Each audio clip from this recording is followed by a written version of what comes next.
Hello everyone, this is Seema and I welcome you all in civil academy YouTube channel पे। बहुत बहुत आपका स्वागत है। और इस बार जो हमने शुरू किया है ग्राम विकास अधिकारी के लिए लेखपाल के लिए जो नया बैच स्टार्ट किया है, आई होप आपको फर्स्ट वीडियो पसंद आया होगा। दूसरा वीडियो हम लेकर के इसमें आए हैं हिंदी का। मैंने आपको पहले वीडियो में भी बताया था कि हिंदी का पोर्शन भी होता है, 25 नंबर का हिंदी भी आता है और 25 प्रश्नों के लिए आपकी तैयारी कराने की जिम्मेदारी हमारी है। और इसलिए फ्री बैच हम आप लोगों के लिए लेकर के आए हैं, जिसमें डेली हम क्वेश्चंस की प्रैक्टिस करेंगे। किस किस की? एक तो ग्राम विकास जो आपका एक पोर्शन है 25 नंबर का, वो, और हिंदी की। तो हिंदी के कुछ अच्छे अच्छे क्वेश्चंस लेकर के आपके सामने मैं फिर से हाजिर हूँ। तो चलिए शुरू करेंगे, अपने क्वेश्चंस की प्रैक्टिस करेंगे और उससे रिलेटेड भी एक दो जो इन्फॉर्मेशन होगी वो मैं आपको देती रहूंगी। आपको करना सिर्फ एक काम है कि आपको सिविल एकेडमी का जो टेलीग्राम ग्रुप है इसको जरूर से ज्वाइन कर लो, क्योंकि मैं तो यहाँ से पढ़ा के चली जाऊंगी, दोबारा वीडियो ना देखनी पड़े। उसके लिए बेस्ट है कि पीडीएफ फॉर्म आपको जो नोट्स का होगा वो यही टेलीग्राम ग्रुप पे मिल जाएगा। और हम कौन सा नया और वीडियो लेकर के आने वाले हैं, कौन सा और नया वीडियो हमारे चैनल पर आने वाला है, इसकी भी जानकारी आपको मिलती रहेगी। तो टेलीग्राम ग्रुप तो भाई ज्वाइन ही कर लो, बहुत फायदेमंद रहेगा। ठीक, चलिए तो शुरू करते हैं और देखते हैं हिंदी में मेनली पहला क्वेश्चन हमारे पास में कौन सा है। तो बहुत अच्छा क्वेश्चन है। पहला ही क्वेश्चन आपका है मुहावरे और लोकोक्ति से रिलेटेड। आज सारे क्वेश्चन में लेकर के आई हूँ। मुहावरे और कहावत, अगर आप लोगों ने सिलेबस देखा हो तो अलग से मेंशन है मुहावरे और कहावत, लोकोक्ति और मुहावरे पर पूछा जाएगा क्वेश्चन आपसे। तो ठीक, तो इसमें हम क्वेश्चन की प्रैक्टिस करेंगे। मुहावरे और लोकोक्ति की याद नहीं होते हैं नॉर्मली, क्योंकि बहुत सारे हैं, तो कोशिश करेंगे बार बार प्रैक्टिस करके हम उसे याद करने की। ठीक, कुछ मैं आपकी मदद करूंगी, कुछ आप मेरी मदद करना, दोनों लोग मिलकर के अपने टॉपिक को याद कर लेंगे। ठीक है, चलो पहला है आपका अंधे के हाथ बटेर लगना। अंधे के हाथ बटेर लगने का क्या मतलब होता है? इस मुहावरे का मतलब क्या होता है? अंधे के हाथ बटेर लगना मालूम है, मैं जानती हूँ आप सभी को पता होगा इसका आंसर।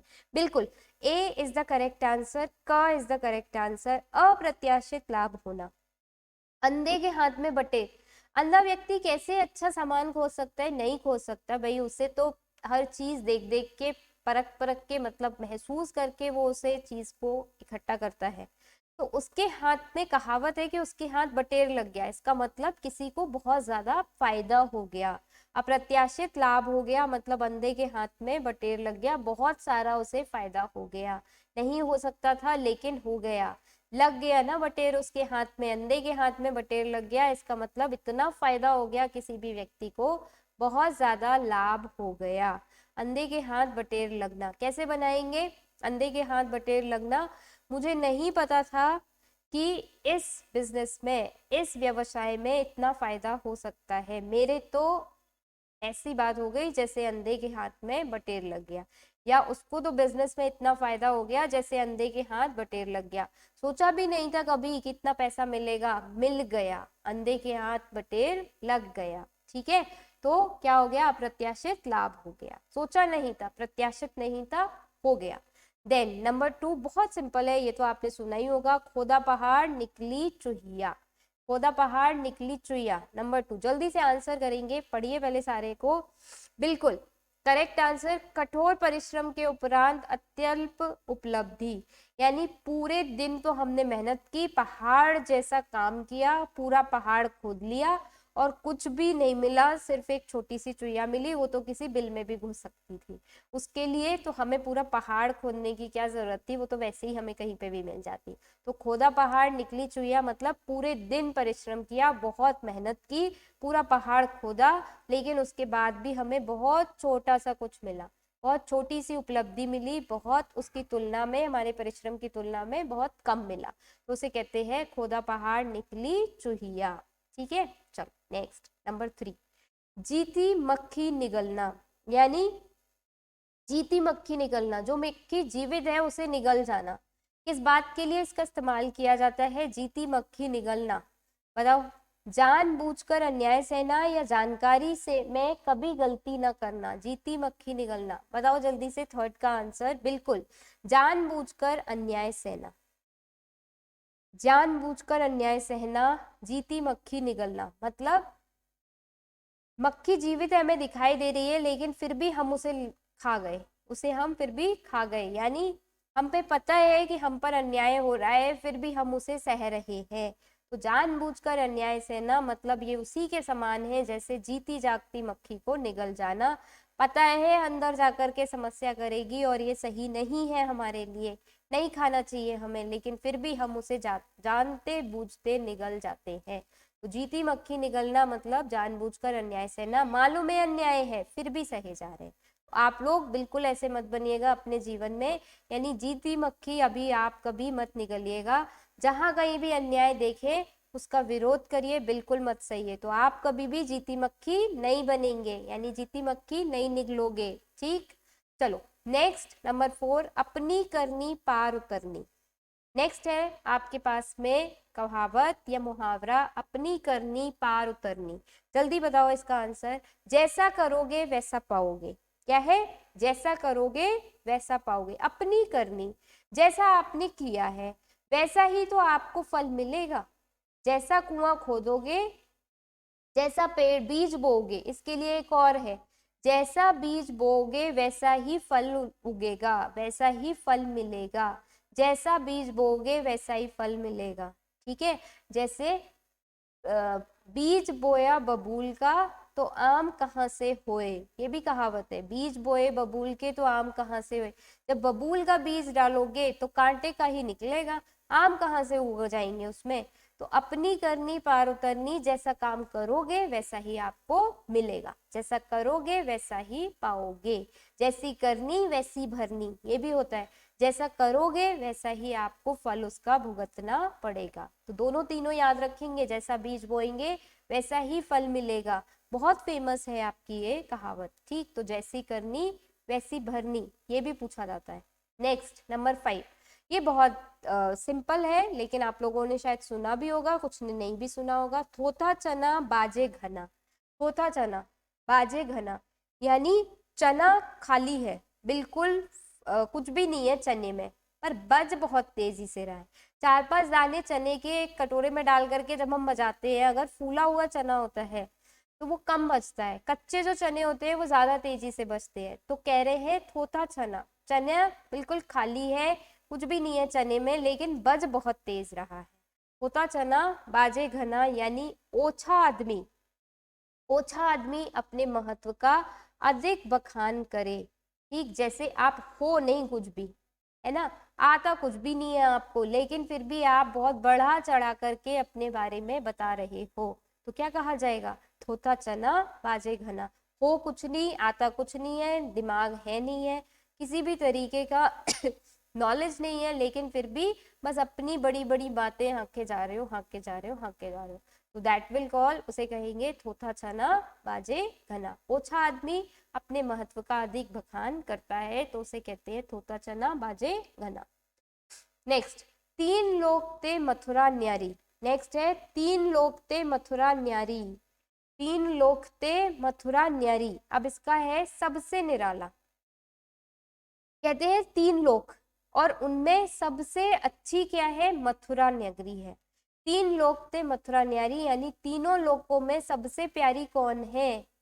जिस तरीके से तीनों लोकों में मथुरा नगरी सबसे प्यारी है, तीनों लोकों से भी प्यारी मथुरा नगरी है, उसी तरीके से आप सबसे निराले हो, यानी लोकों से भी ऊपर सबसे निराले को क्या कहेंगे?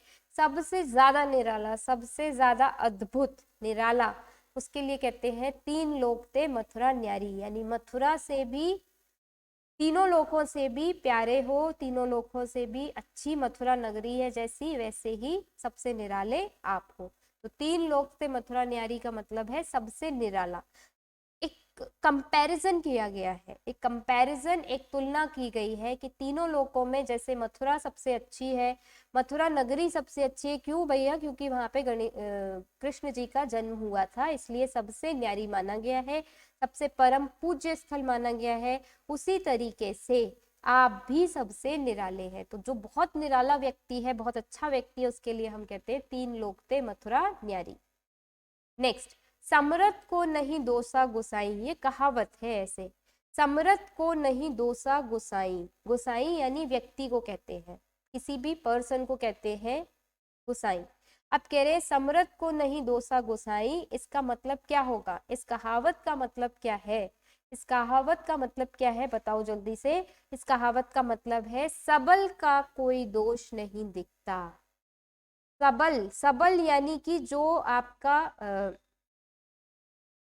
बलवान है, ठीक है, जो सबल है यानी जिसके पास में सारे बल हैं, उसका कोई दोष नहीं दिखता। समर्थ को नहीं दोषा गोसाई, यानी जो समर्थ है उसका कभी भी कोई दोष नहीं दिखाई देता, यानी सबल का कभी भी कोई दोष दिखाई नहीं देता।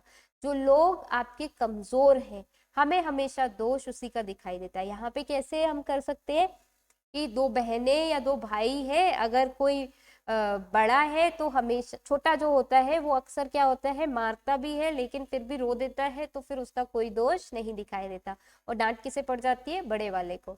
तो समर्थ को नहीं दोषा गोसाई, समर्थ जो होता है उसका कोई दोष दिखाई नहीं देता, तो सबल का कोई दोष नहीं दिखता, यानी समर्थ को नहीं दोषा गोसाई।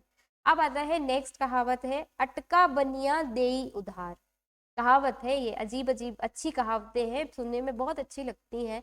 अटका बनिया देई उधार, अटका बनिया देई उधार, इसका होगा आपका अपनी गरज पर दबना पड़ता है। जब हम बनिया के पास में जाते हैं ना सामान खरीदने के लिए, अगर कोई बनिया हो तो बुरा मत मानना, बनिया के पास जब हम सामान खरीदने के लिए जाते हैं, उसका सामान बहुत दिन से अगर नहीं बिक रहा है तो वो क्या करता है, उधार दे देता है, उधार दे देता है।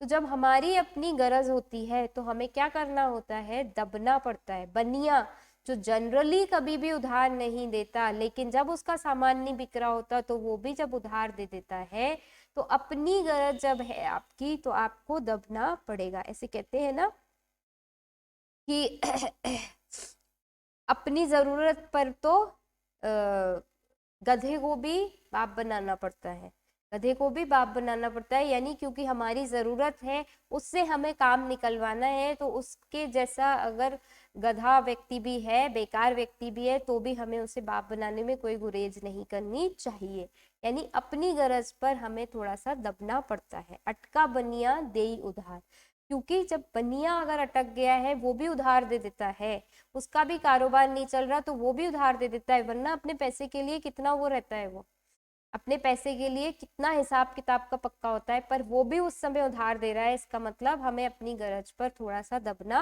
पड़ता है। ठीक, अटका बनिया दे उधार।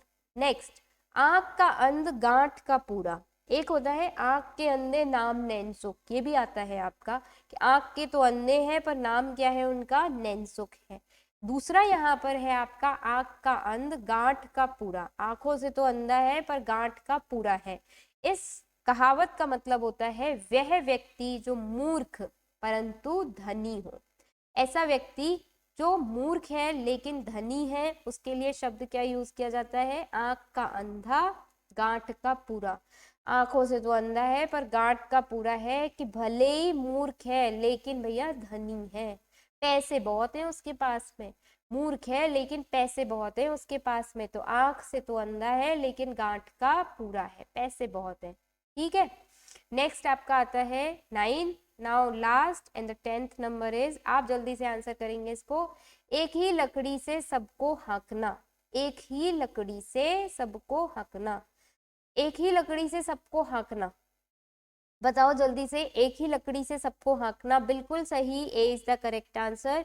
सबके साथ एक जैसा व्यवहार करना, सबके साथ, चाहे छोटा है चाहे बड़ा है, चाहे आपका गरीब है अमीर है, सबके साथ में एक जैसा व्यवहार करना, यानी एक ही लकड़ी से सबको हाँकना, सबको एक ही नजरिए से देखना, सबको एक ही तरीके से ट्रीट करना, इस आपका कहलाता है एक ही लकड़ी से सबको हाँकना, सबके साथ एक जैसा व्यवहार करना।